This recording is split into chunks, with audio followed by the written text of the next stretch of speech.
markets collapsed way back in 2006 have been making the rounds out there in cyberspace. Turns out he was right on the money. Here he was on CNBC way back in February of 2007. Aren't you looking at the glut of houses on the market for sale with no buyers and the collapse in the subprime market? We're on the verge of a major recession that's probably going to start by the end of this year, maybe early next year. The housing market is just beginning to unravel. We're seeing the tip of the iceberg here.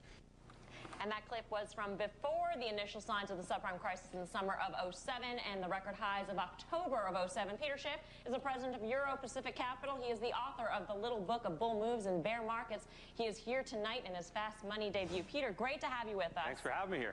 What do you make of what we saw today? Is this sort of the capitulation that we've been waiting for in this market that you called for? Capitulation is probably the most overutilized word on CNBC. I hear it every day for months. I think capitulation, if we get it, is years away. So don't be looking for it. What is the worst-case scenario for our markets, then? Our markets are going lower. This is not just a financial crisis. This is an economic collapse. Our entire phony economy is collapsing around us. There's nothing the government can do to stop it. They should get out of the way and let it happen. So other than that, Mr. Lincoln, how did you like the play? No, look, you have to understand that, look, for the past several years, everybody thought we had a real economy. We didn't. We had a bubble. All we did is borrow trillions of dollars from the rest of the world, and we blew all the money on consumption. We can't pay the bills. The asset bubbles that were inflated by reckless monetary policy are deflating around us, and we're going to have to rebuild a viable economy. And it's not going to be easy. A lot of companies are going to go bankrupt during the process. A lot of people are going to lose their jobs, but this has to happen. We have to go back to a sane economy where we save our money and actually make stuff. Peter, you've had this cold, absolutely dead on right, but you've liked things and you haven't liked things. Like, for instance, the U.S. dollar, you've been very bearish on. That's had a tremendous move. The bond market, I think you've been bearish on. A tremendous move. Canadian oil sands, I think you like. Even when you're right, which you've been, there have been so many pitfalls. Where would you put your money now? Well, remember, I'm not trying to give short-term advice. And I know that. Right. But I think what's happened in commodities and the dollar right now is temporary. It's the result of this massive deleveraging. It's all these U.S. institutions that are having to sell everything they own to settle up their margin debt, to pay their bills. I think temporarily you're seeing these prices get sold off. It's not going to last. I would be taking advantage of these opportunities. I'd be buying these dips in commodities, buying some of these stocks abroad, and getting out of the dollar because it's a bottomless pit. When this dollar stops rallying, it's going to fall like a stone. That is the next major economic crisis we're setting up, a major run on the dollar, and that's going to have tremendous repercussions for our economy and our markets. You know, Peter, you say we have to get back to an economy where we make things. I mean, that suggests that there could be absolutely no change, evolutionary change, in the way in which economies function, that it's all just about bricks and mortar, and that there can be no difference. No, remember, we have to pay for our imports. So we like all these consumer products, but how do we pay for them? We can't expect the rest of the world to produce all this stuff, send it to us, and then give them nothing in return.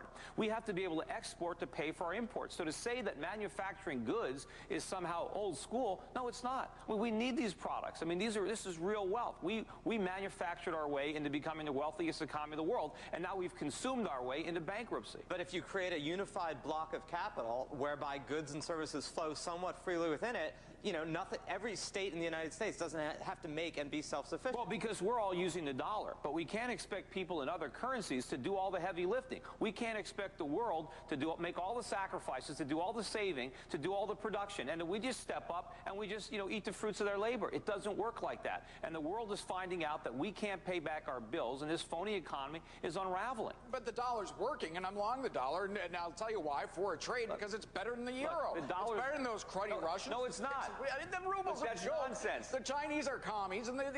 What do you think we are? What do you look at our economic policy? Look what our government is doing. Yeah, well, look, we pretend to be free the market dollar guys. is rallying for the same reason that real estate rallied or the dot-coms rallied. It's not because of the fundamentals. It's temporary. You see a lot in the market. Sometimes there's a head fake. You get a news item in a day. You see a move, and then the real move is in the other direction. You got to fade this rally in the dollar. It can't last. It's been a tough move to fade, though, Peter. And well, listen, and I said it before. You've been dead on, but fading this move has been brutal. You can't do it on leverage, right? This is brutal. But once this rally is exhausted, the dollar is going to collapse. Look at the trillions and trillions of dollars being hoarded by foreign central banks. Look at China announcing they want to do the $600 billion stimulus package. How do you think they're going to finance it? They're going to sell treasuries. They're going to stop lending us money. The world has learned a valuable message, and that's don't lend Americans any more money. So is the gold trade alive? Yes. You're the first to admit that gold has not participated. You explained it because of the hedge funds, but gold is clearly not participating. I would disagree. If you look at that, you thought it was going to. Well, if you look at number, I've been buying it since it was below 300. But if you look at the price of gold right now, it's about 740, 750. It's only off its peak by about 25%. It's outperformed almost every other asset in the world. The Dow Jones is now worth almost 10 ounces of gold. It was worth 15 ounces when the year began. Look at gold relative to all the other industrial commodities. If you look at in other currencies, gold just recently hit all-time record highs against the Australian dollar, the Canadian dollar. I've been long the dollar, and I haven't had a position in gold since August. And so now what I know for sure is that I could actually trade and buy more gold now with in that dollars. dollar. Yeah, but if you well, look I can buy whatever I want. What I'm saying is you're allowed to transact on these things. And right, but my point is that gold is actually held up better than everything else but the dollar and the yen. You look at it compared to other commodities, compared to other currencies, people have benefited by holding gold relative to other asset classes. But I think ultimately when this dollar rally runs out of steam and it's going to fall, gold's going up, it's going a lot higher. I predicted it would hit 1,000 this year. It did. I think next year gold's going to hit $2,000 an ounce and then go higher. Okay, got to leave it there. Peter Schiff, thanks so much for joining us. Thank you. And coming up next, the question on everybody's mind is when will the selling end?